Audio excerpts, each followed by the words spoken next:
Hey folks, Nas here. Another episode of Medieval Dynasty. Been working on the village remodel, rebuilding the village and everything. And I just kind of wanted to give you guys an update of what was going on. Of course, we set up the entrance and everything. I've got, of course, the tavern.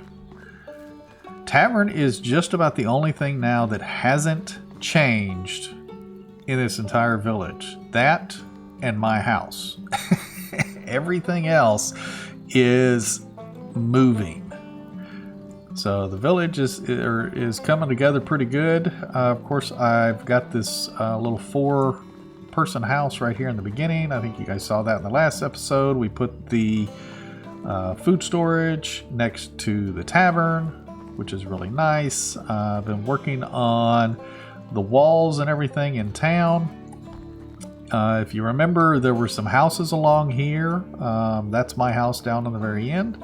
But I've removed all of these houses, even the temporary houses I had up. So I had one temporary house out there, and then there was another 2 temporary houses back over here.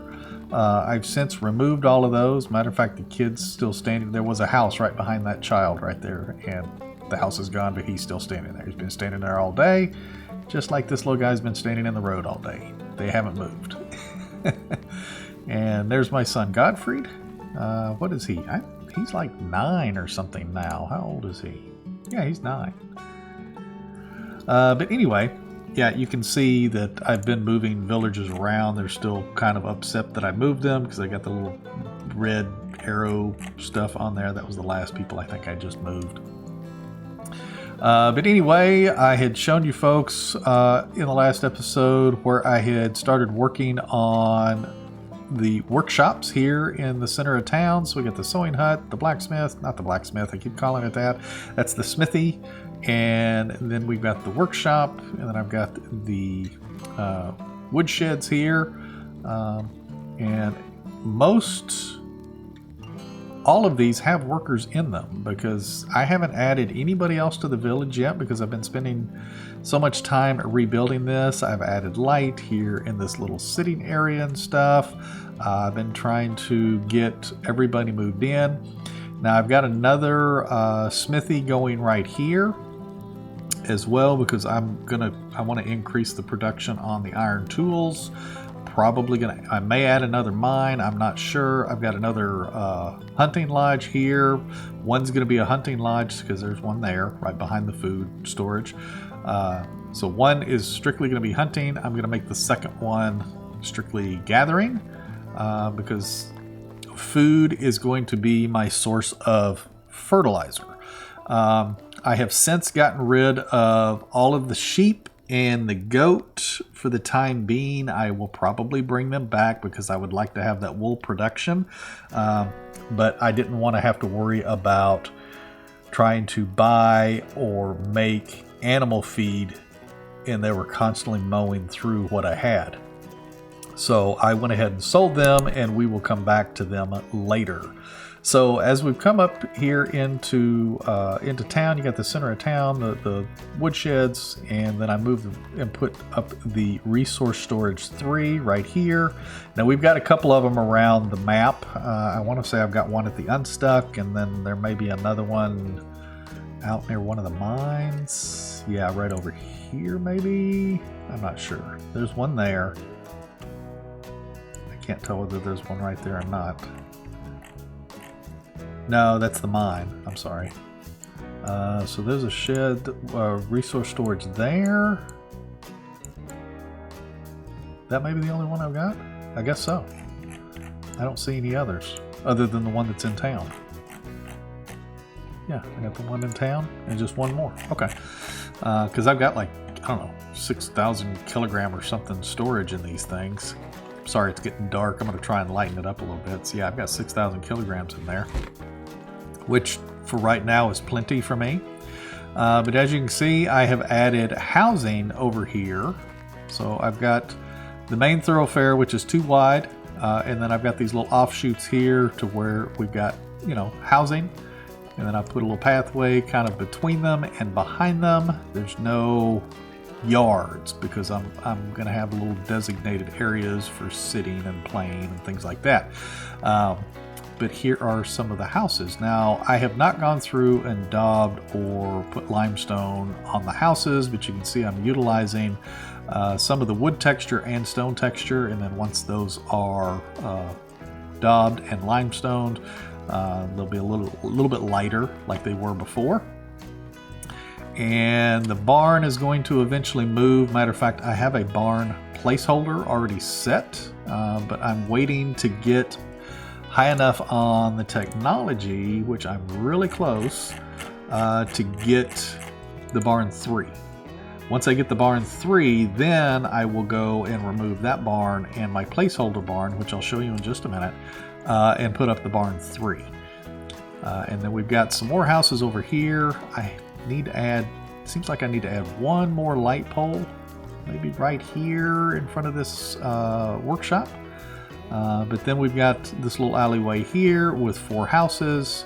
I was considering putting houses back here, but if I did, I would have to remove 6 trees, I think it was going to be able to put 4 more houses here. And I'm not sure that I want to do that, especially when I've already got some of this area back here that has no trees.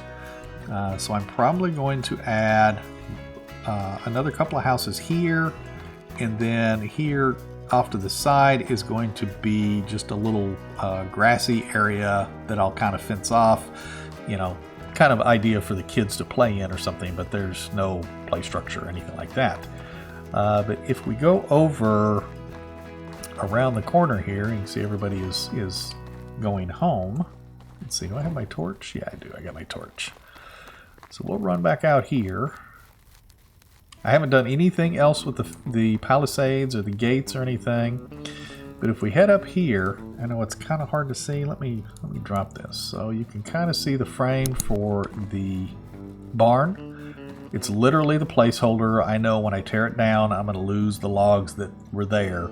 And I had originally talked about putting the barn in the back, but I think I'm not going to do that. I'm going to have the barn here in the front, and then I'll have the fold off to the side. I'll probably fence some little area in, for like the sheep and stuff. Now, granted, they don't stay in the fenced area.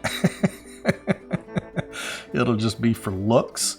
And then I will probably, I'm still toying where I want to have the stables.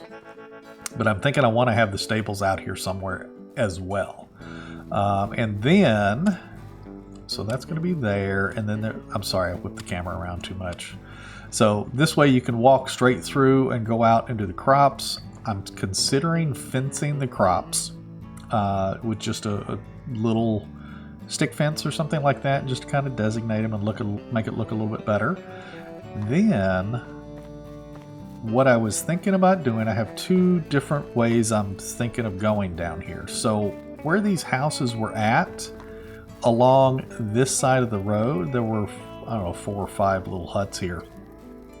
So I'm thinking about adding these 4-person homes down through here, and they would have a little bit of yard between them. So there would be another one, so maybe like right here facing that one, and then the next one would be back to back, and then there'd be a yard between them, and then another one facing this one that would be right here, so on and so forth. Otherwise, I'm thinking about utilizing this area for some of the orchard or something. I'm not sure. Now, if I'm going to do an orchard, I would have to remove trees to add trees, which wouldn't be a big deal because, again, I'm adding trees. But we do have all of this area back here, which I had already cleared for the original farming plots. So I could put the houses up front, and then I could utilize some of this area back here for the orchards. So maybe let me know in the comments what you think about that idea. And let me know what you think about the village so far. But anyway, I wanted to kind of give you guys a little update on how things were happening and going on in the village and the remodel, the rebuilding, and just kind of show you what was going on. Hopefully with the next episode of this, I will be able to do some kind of time lapse and maybe show you the two differences for how it was and then how it is. I'm still working on all of that as well. But anyway, if you folks are liking these episodes, definitely hit that like button. It helps put this video out in front of other people just like yourself that would like to see it as well. And if you haven't subscribed, please consider doing so. And we also have the Discord server. Link is in the description below. We'd be more than happy to have you come and join us. But anyway, you folks take care and happy hunting.